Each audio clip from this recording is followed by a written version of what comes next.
الفاتحة.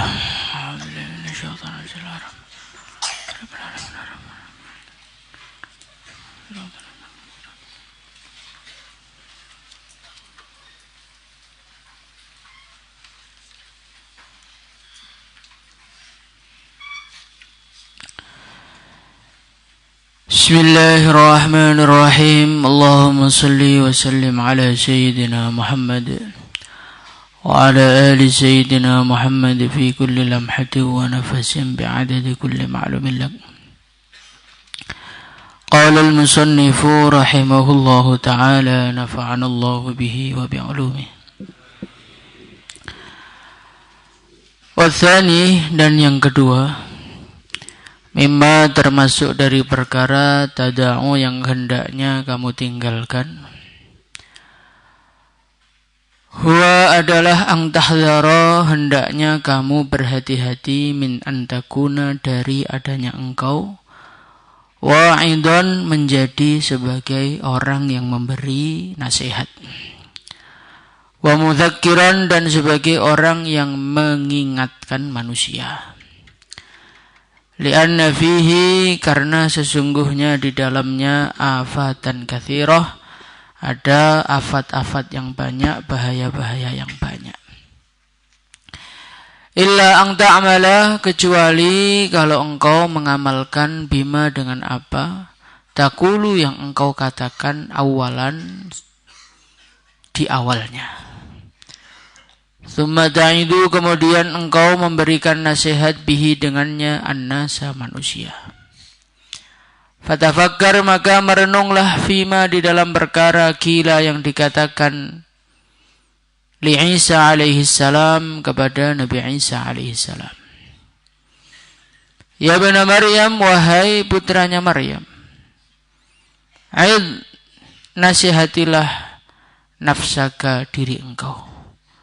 Fa in ta'adta,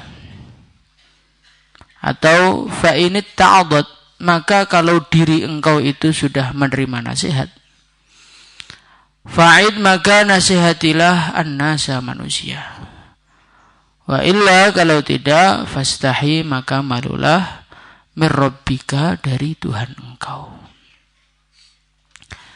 Jadi Al-Imam Al-Ghazali rahimahullahu ta'ala, beliau pesan kepada muridnya mengenai 8 perkara.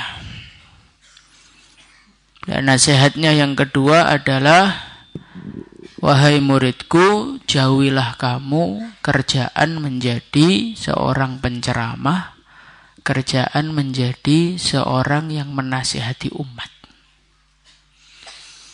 Karena menasihati umat ini memang satu amalan yang besar. Satu amalan yang pahalanya besar. Man dalla ala khairin falahu mithlu ajri fa'ili. Tetapi di dalam pahala-pahala yang besar, di baliknya juga ada risiko-risiko yang banyak. Karena seorang manusia itu kalau dia menasihati orang, otomatis lama-lama dia akan menjadi orang yang dikenal manusia. Dia akan menjadi manusia yang dihormati orang lain. Ketika kemuliaan dan penghormatan itu datang, sering manusia itu tidak kuat dihormati. Sehingga akhirnya dia kena penyakit sombong. Ya, penyakit sombong itu termasuk satu bahaya yang besar. La yadkhulul jannata man kana fi qalbihi mithqalu dzarrah min kibrin. Ini termasuk efek-efek yang akan didapatkan oleh tukang ceramah. Yang pertama, lama-lama terkenal, nanti lama-lama bisa kena penyakit sombong. Kemudian namanya orang yang menceramah, pasti lama-lama akan banyak orang yang senang. Kalau orang itu senang dengan penceramahnya, otomatis lama-lama mereka akan memberikan hadiah-hadiah kepada penceramah tersebut. Ketika hadiah sudah mulai datang, bahasa Jawanya amplopnya sudah mulai datang, disinilah keikhlasan seorang mubalik teruji. Apakah dia tujuannya masih ingin menyampaikan agama, atau lama-lama berubah menyampaikan agama untuk mencari dunia. Nah ini keikhlasan itu kalau gagal ya rugi juga. Ini termasuk efek-efek yang didapatkan oleh para penceramah. Maka Imam Al-Ghazali rahimahullahu ta'ala, beliau mengingatkan muridnya, mimma tada'u huwa ang tahdharu min ang takuna wa'idho. Kalau bisa jangan jadi penceramah. Ini bukan berarti menceramahi orang itu jelek, tidak. Menceramahi orang itu kalau enggak hati-hati, kitanya yang kena masalah. Illa ang ta'amala bima taqulu awwala. Kecuali, kata Imam Ghazali, kecuali kalau engkau itu sudah bisa mengamalkan apa yang kamu nasihatkan. Maka barulah kita ini akan menjadi orang-orang yang lurus di dalam memberikan nasihat dan tidak rusak hati kita saat memberikan nasihat kepada orang lain. Inilah yang dicontohkan baginda Nabi Muhammad sallallahu alaihi wasallam. Maka di dalam Al-Qur'an baginda Nabi dikatakan, inna arsalnaka syahidaw wa mubasysyiran wa nadhira wa da'iyan ilallahi biiznihi wa sirajam munira. Jadi di antara sifat baginda Nabi Muhammad sallallahu alaihi wasallam yang diceritakan dalam Al-Quran, beliau ini adalah sebagai sirajam munira, lentera yang menerangi. Apa maksud dari lentera yang menerangi itu? Kata para ulama, maksudnya lentera menerangi adalah la ya'muru amron illa wa huwa fa'iluh. Baginda Nabi Muhammad sallallahu alaihi wasallam tidak pernah menyuruh seseorang untuk melakukan suatu kebaikan kecuali beliaulah yang pertama kali melakukannya. Dan beliau tidak pernah melarang seseorang dari suatu perbuatan kecuali beliau adalah orang yang pertama meninggalkan larangan tersebut. Maka kalau kita ini menjadi seorang dai, usahakan apa yang kita sampaikan itu merupakan sesuatu yang sudah kita amalkan. Insyaallah ya. Lah kalau amalnya belum sesuai bagaimana?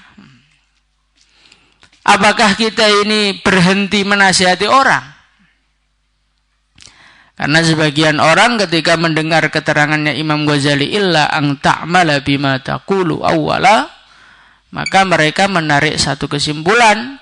Berarti jangan dakwah, jangan menasihati orang, jangan ngajak orang untuk baik kalau kamu sendiri belum baik. Maka kata ayah saya rahimahullahu ta'ala, beliau mengatakan, mengamalkan ilmu itu perintah tersendiri, dakwah itu perintah tersendiri.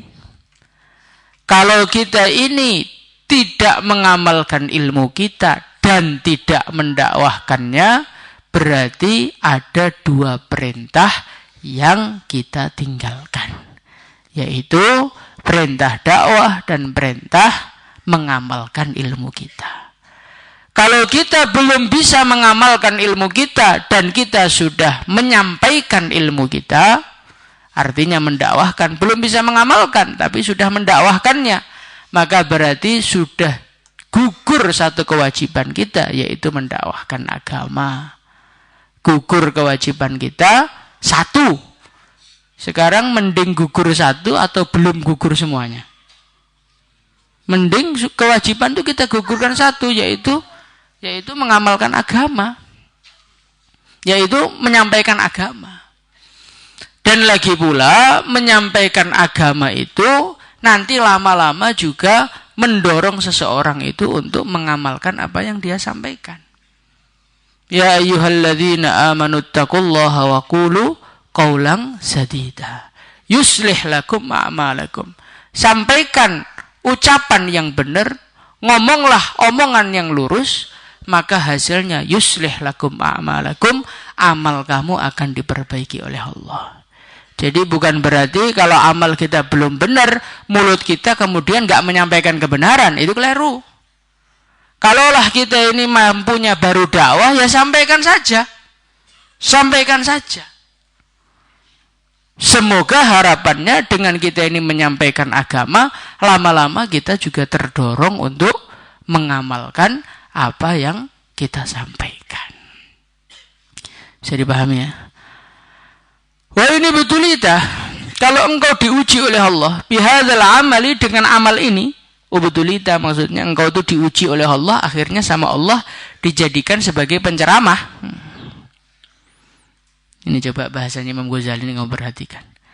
Kalau engkau diuji oleh Allah, ujiannya bentuknya dijadikan penceramah. Kebanyakan dari kita ini menganggap jadi penceramah, jadi mubaligh, undangannya banyak itu merupakan satu prestasi. Tapi di mata Imam Ghazali ternyata itu merupakan satu ujian. Kalau engkau diuji oleh Allah bihadzal amali, dengan kerjaan ini, fahtariz, maka jagalah dirimu, hindarkanlah dirimu an khoslataini, dari dua hal. Al-ula, yang pertama, anit takallufi, dari berlebihan fil kalami, di dalam ucapan, bil ibarati, dengan ibarat-ibarat, wal isyarati, dan isyarat-isyarat, wa tamati, dan ucapan-ucapan omong kosong, wal abiyati, dan bait-bait, wal asy'ari, dan syair-syair. Kenapa? Li'anna Allah Ta'ala, karena sesungguhnya Allah Ta'ala yubghidul mutakallifin, Allah tidak menyukai orang-orang yang berlebihan.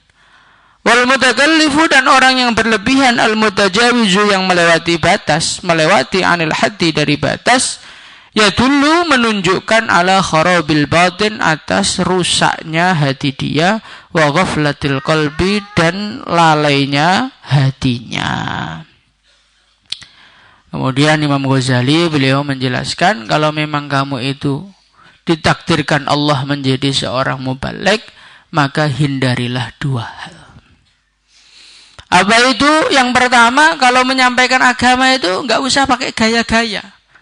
Pakai intonasi naik turun, baca ayatnya dilagu-laguin, kemudian hurufnya dibaca seperti puisi, hadirin yang mulia, a semua. Kemudian menukil syair sana, syair sini. Demi untuk memperindah kata. Kalau orangnya orang alim, pengetahuannya banyak, kemudian menyampaikan syair, ya nggak apa-apa. Tapi kalau sejak awal tuh kok memang kata-katanya diperindah, gayanya, intonasinya, gerakan tangannya, guyonannya, demi memperindah kata dan untuk menarik para pendengar, maka hal ini seharusnya dihindari, kata beliau. Karena apa? Karena itu bagian dari berlebihan di dalam melakukan suatu hal. Dan Allah itu nggak suka dengan orang-orang yang berlebihan. Dan orang-orang yang terlalu berlebihan di dalam merangkai kata, yadullu ala kharabil batini wa ghaflatil qalbi, menunjukkan yang ngomong itu hatinya nggak tawajuh sama Allah. Wa ma'na tadzkir, dan maknanya mengingatkan orang. Apa tuh tujuannya mengingatkan orang tuh apa tuh? Ayyadhkura, supaya ingat al-abdu, seorang hamba, naral akhirati, api akhirat. Wa taqsira nafsihi, dan supaya orang itu sadar akan kekurangan dirinya fi khidmatil khaliqi, di dalam berkhidmat kepada Tuhannya. Wa yatafakkara, dan dia berpikir, merenungi fi umrihi, mengenai umurnya, al-madi, yang telah lalu, alladzi afnahu fi ma la ya'ni, yang telah dihabiskan dalam hal-hal yang enggak penting. Merenungi umurnya, untuk nge-game-nya berapa jam, untuk scroll-scroll HP berapa jam, itu direnungi. Alangkah ruginya saya. Wa yatafakkara, dan hendaknya dia berpikir, fima, di dalam apa, baina yadayhi, yang ada di hadapan dia, minal akibati, berupa akhiran-akhiran. Min adami salamatil imani, berupa tidak selamatnya imannya dia, fil khatimati, ing dalam akhir hayatnya. Wa kaifiyati halihi, dan merenungi mengenai bagaimanakah keadaan dia fi qabdi malakil mauti, saat malaikat maut mencabut nyawanya. Wa hal yaqdiru, dan dia merenung apakah dia mampu ala jawabi mungkarin wa nakirin, untuk menjawab malaikat mungkar dan nakir. Wa yahtamma, dan dia prihatin bihalihi, dengan keadaan dia fil qiyamati, di hari kiamat. Wa mawaqifiha, dan situasi-situasi yang terjadi di hari kiamat. Wa hal ya'buru, apakah dia mampu melewati anis sirati, dari sirat, saliman, dalam keadaan selamat. Am yaqau fil hawiyah, atau dia jatuh di neraka hawiyah. Wa yastamiru, dan dia terus-menerus zikru, wa yastamiru, dan terus-menerus zikru hadhil asya, mengingat perkara-perkara ini fi qalbihi, di dalam hatinya. Fayuz'ijuhu, maka mengingat hal tersebut menjadikan dia gelisah, mengagetkan dia an qararihi, dari ketenangan dia hidup di dunia. Faghalayanu hadhihin niran, maka mendidihnya api ini. Wa nawhatu hadhil masaib, dan ratapan mengenai musibah-musibah ini yusamma, dinamakan tadhkiran, sebagai memberi peringatan. Wa i'lamul haqqi wa i'lamul khalqi, yang benar wa i'lamul khalqi, dan memberitahu kepada makhluk, wa itla'uhum, dan memperlihatkan kepada mereka ala hadhil asya'i, atas perkara-perkara ini, wa tanbihuhum, dan memperingatkan mereka ala taqsirihim, atas kekurangan-kekurangan mereka, wa tafritihim, dan melewati batasnya mereka, wa tabsiruhum, dan memperlihatkan kepada mereka bi uyubi anfusihim, dengan aib-aib diri mereka, litamassa, supaya menyentuh hararatu hadhihin niran, panasnya api ini menyentuh ahlul majlisi, ahli-ahli majlis. Wa tuz'ijuhum, atau wa tujzi'uhum, dan mengejutkan mereka apotilkal masaibu, musibah-musibah itu. Liyatadaraku, supaya mereka menambal, memperbaiki al-umur al-madiyah, umur-umur yang telah lewat, biqadri taqati, dengan kemampuan mereka. Wa yatahassaru, dan mereka menyesal alal ayyam, atas hari-hari al-khaliyati, yang kosong, atau al-khaliyati, yang lalu, fi ghairi ta'atillahi ta'ala, di dalam selain taat kepada Allah. Wa hadhil jumlah, dan keseluruhan ini penyampaian bayan dengan metode di atas, ala hadzal tariq, atas cara ini, yusamma wa'dhan, inilah yang dinamakan sebagai nasihat. Kama law ra'aita, sebagaimana kalau engkau melihat, anna sayla, bahwasanya banjir, qad hajama, sungguh telah melanda, ala dari ahadin, atas rumahnya seseorang. Wa kana, dan dia, orang tersebut, huwa wa ahluhu, dia dan keluarganya, fiha, di dalamnya. Fatakulu, maka engkau akan mengatakan, al-hadara, al-hadara, hati-hatilah, hati-hatilah, firru minas sayli, larilah kamu dari banjir. Wahal yastahi, apakah ingin qalbuka, hati engkau, fi hadhil halati, di keadaan ini, ang tukhbira sahibad dar, untuk menyampaikan kepada pemilik rumah, khabaraka, berita engkau, bitakallufil ibarat, dengan ibarat-ibarat yang berlebihan, wan nukati, dan lelucon-lelucon, wal isyarati, dan isyarat-isyarat. Fala tastahi, maka kamu tidak akan ingin albattata, sama sekali. Fakadzalika, maka begitulah halul wa'idi, keadaannya orang yang memberi nasihat. Fayang bagi, maka hendaknya ayyajtanibaha, dia menjauhi berlebihan tersebut. Jadi Al-Imam Al-Ghazali rahimahullahu ta'ala, beliau menjelaskan kepada kita, kalaulah kita ini oleh Allah subhanahu wa ta'ala diberi ujian berupa menjadi da'i kondang, berupa menjadi penceramah kondang, maka hendaknya yang pertama kali kalau ceramah itu jangan berlebihan.